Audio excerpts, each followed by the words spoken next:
I had on my list. Well, we'll give it a shot anyway. And then Emma, true to form, have like planned endlessly for this special talk. 10 minutes yesterday while I was walking, and then we gathered over here just a minute ago. So when we left off, my conversation with her yesterday, we were going to toast and roast Senora today, but it turns out that's not what we're going to do. Well, maybe a little roasting, but not as much as I thought. So anyway, I'm Linda Harris. This is Pam Garrison. We've worked here for a while, been gone for a while. But I would say nobody really knows Senora like we do. We called ourselves Soul Sisters, and with the little sisters at the end when we would say it, so for those of you that care. Magali is the teacher who did all the other things. Jim mentioned some of them to you, but she was the lunch lady. She obviously, you know, she was a senior sponsor years ago, not recently, I don't think, but she was also the drama teacher when we were in the other building and they had their plays down in that little room that I don't even know what they do there now. I guess they still eat lunch down there, speaking. Even in her advanced years, which are these, she was helped with the worship team, and I mean helped like, we would come and put up chairs and take down chairs and pull out bleachers and put them back and whatever, you know. You ask Senora, like Jim said, you say, this needs to be done, and she says, okay, well, what part do you want me to do? And I would usually say, all of it if you can. I'll help you, but I really don't know. Discipleship has always been her passion. She started a girls' discipleship class. Sad for boys, they didn't get to have Magali for a discipleship class. They would have enjoyed that tremendously.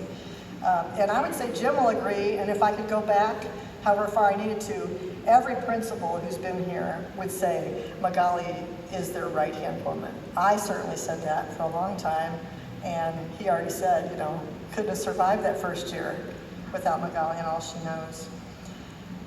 Magali valued kids in a way that I can't even describe for you. People just don't do it that way anymore.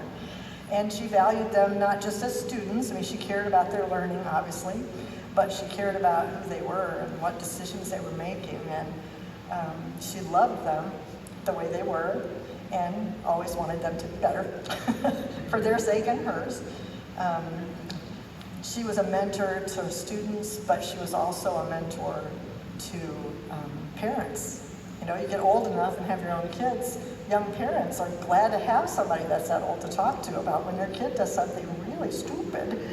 You want reassured that that's pretty normal and not to worry, they'll get past it. Magali was good at that. New teachers, young teachers, Magali was the one. We'd always, you know, send those new teachers to Magali, right, Andrea? That's where you go.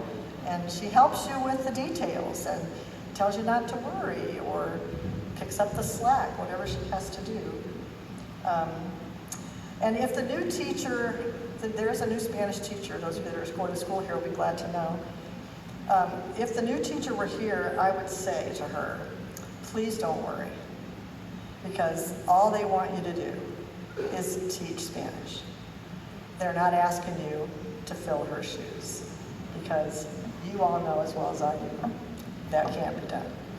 Yeah.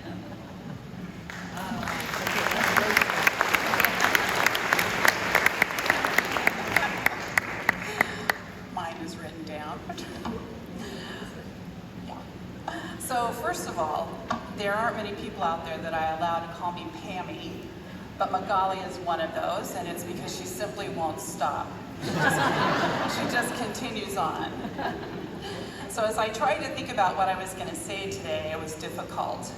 We have shared so much together. My office was beside her classroom for over 20 years, so every day we were there for each other. She was my right-hand person with student council. We know she's always up for salsa dancing and line dancing, so when it came time for the student council prom and homecoming, Magali was the hit. We did have some hard jobs over the years, trying to make sure the dress code was followed and enforcing those rules. but it would not have been possible to have a successful event without Magali and Linda by my side. They were always with me to the end and the last ones to leave with me. She allowed me to use her room as Student Council Central. We stored all of our stuff in there. Around Christmas and Valentine's Day, it was like a candy shop. She would joyfully supervise when I couldn't be there, never complaining. On the other hand, I would like to think that I paid her back for Student Council by helping be her right-hand person for seniors. So many senior class trips and shared hotel rooms, New York, Puerto Rico, and Florida. Although she has gone to Chicago and Canada, but without me. I don't know how she did it, but she did. I appreciated the fact that we went to Puerto Rico. She came alive there. It was such a joy to see her excitement as we would get ready to go. But when it was time to come home from Puerto Rico, not so much excitement. She never wanted to leave the land that she loved. She was never ready to go. Every year I would say, "Oh, Magali, I'll learn Spanish next year. You won't have to help me." But I never did. Without Magali, I would have starved in Puerto Rico. However, I do know the word for the bathroom. I wish I could tell you more about Puerto Rico, but you know what they say. What happens in Puerto Rico stays in Puerto Rico. Am I right? Yeah. And I would have to say that she has been a little bit accident prone over the years. And I think that there might be some of her older students here that would remember the time she got up from her desk and promptly tripped over her drawer that was open and fell on her nose and broke it in front of a classroom of students. She's tripped over and fell on cracks in the sidewalk in New York. She's fell off of a curb at a school in Puerto Rico. And those are really just a few that I want to talk about, so I don't want to embarrass her too much. But Magali has been there through good times and bad for me. She prayed with me and she has lifted me up through some tough times here. As I think back over the 27 years that I have known her, she has never wavered in her faith and confidence in the Lord. She is a true friend and prayer warrior. I have watched her handle her health and family with such grace. She is a wonderful mother, grandmother, teacher, and mentor. I feel fortunate to call her my friend and sister for life. Now that she's retired, I look forward to many lunches and dinners with her and maybe even some traveling to Texas in the future. Happy retirement, Magali.